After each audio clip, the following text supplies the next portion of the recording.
for this week, I'm going to show you how to make a lemon bundt cake. The actual result you'll have will differ slightly from mine, and I'll explain later why, but know that this cake still ends up delicious. It also demonstrates why baking can be easy and just involves mixing a bunch of ingredients together, as I always tell my friends. So let's get started on this. Alright, first things we're going to do is grate the zest off of 3 lemons. You can change this based on how much lemon flavor you want. Believe it or not, a lot of the lemon flavor and aroma actually comes from the skin of the lemon rather than the juice, so this is where you can adjust accordingly. Next step is to juice around 3 lemons, which should give you around 1/4 cup of lemon juice. I like to roll the lemon first before cutting it in half, and I place a sieve over my container to catch any potential lemon seeds when I squeeze each half. Turns out my lemons were bigger than I thought, and I actually only needed 2, but depending on how big your lemons are, you can need anywhere from 2 to 3. But basically I have 1/4 cup of lemon juice right here. Preheat your oven to 350 degrees Fahrenheit, and then we're going to get started on the batter. Here I have 2 sticks or 1 cup of butter as I get my stand mixer ready. You can always use a hand mixer or mix it by hand if you don't have a stand mixer. To the butter, I will add in 1.5 cups of sugar before mixing and creaming the butter and sugar together. You want to mix everything together for around a minute or 2 until everything is smooth. Since I'm using a stand mixer, I actually have to scrape down the sides here and there just to make sure everything is well mixed. Once everything is smooth, we're going to prepare to place in our other ingredients. Our 1/4 cup of lemon juice we squeezed earlier, 1 teaspoon of vanilla extract, and 1 cup of sour cream.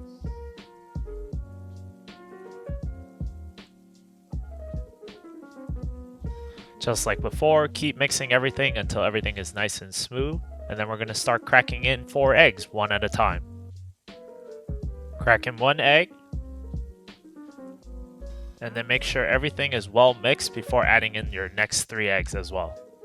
If you can see right here, I'm waiting till all the yolks and the whites are well mixed into the mixture. Then I'm going to add in my next egg, and then repeat the process until you add in all your eggs and then mix everything together. As I stated before, baking is just basically mixing things until everything is smooth. Once combined and smooth, we're going to add in our dry ingredients, excluding sugar of course. Here I have 3 cups of flour, 1 teaspoon of baking powder, half a teaspoon of baking soda, and 1 teaspoon of salt.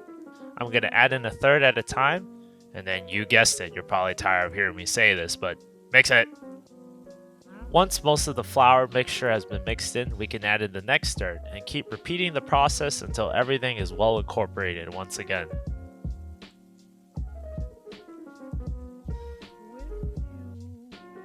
So this is the final consistency you should be going for. It's a little bit stiff I would say, but you can easily still pour it out of the bowl. I use my spatula to scrape the sides to make sure I get everything, and then I'm going to prepare my bundt pan for the cake batter. I'm going to spray down the bundt pan with some non-stick spray. You can use butter if you want. I feel like this is just easier to cover all the nooks and crannies of my bundt pan. I also dust it with some flour as well, and I feel like this does help the cake not stick to the pan, but I could be wrong. I've made cakes doing with and without flour, and I feel like adding the flour does help, but I could be wrong scientifically. Maybe someone else can tell me. Give it a good shake to make sure most of it is covered, and then we're going to start pouring in the batter. So this is where the actual recipe and the video is going to differ a bit. I'm not going to cut it out, I just want to show you my train of thought when I made this. So this is actually for just the cake. It has nothing to do with the lemon curd on the right, which is some leftovers that I made previously for a different dessert.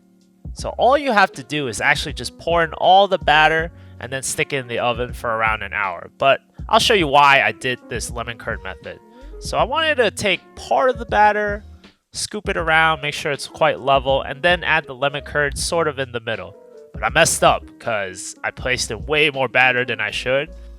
So I placed the curd in the middle, or what's supposed to be the middle, ended up being the last 1/3. And then I'm going to place the rest of the batter on top.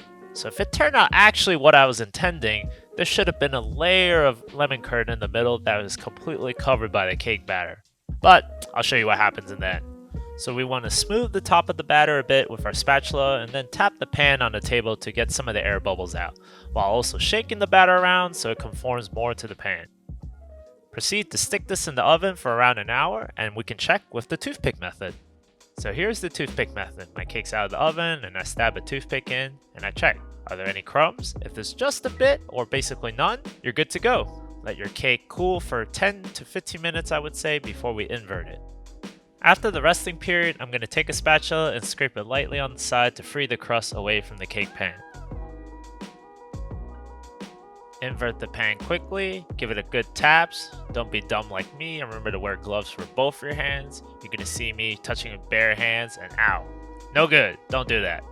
I'm going to grab another mint and then remove it using both my hands and then bam, nice. Here's the cake we have. My cake has some cracks in it due to the lemon curd experiment I tried, but yours should be fine since this recipe only calls for the cake anyway. I grabbed some powdered sugar, dust the top with it, and then you have a nice presentation for your cake as well. There you go, that's how you make a lemon Bundt cake. Mine will probably look a bit different from yours due to my experiment with the lemon curd, but that's fine. This cake is quite delicious, I would say. I had it with some coffee and it goes very well together with it, so give it a try and let me know what you think. Hey everyone, thanks for watching my video, and if you enjoyed it, please like and subscribe and follow my Instagram at Weekend Cooks. Thank you again for all the support.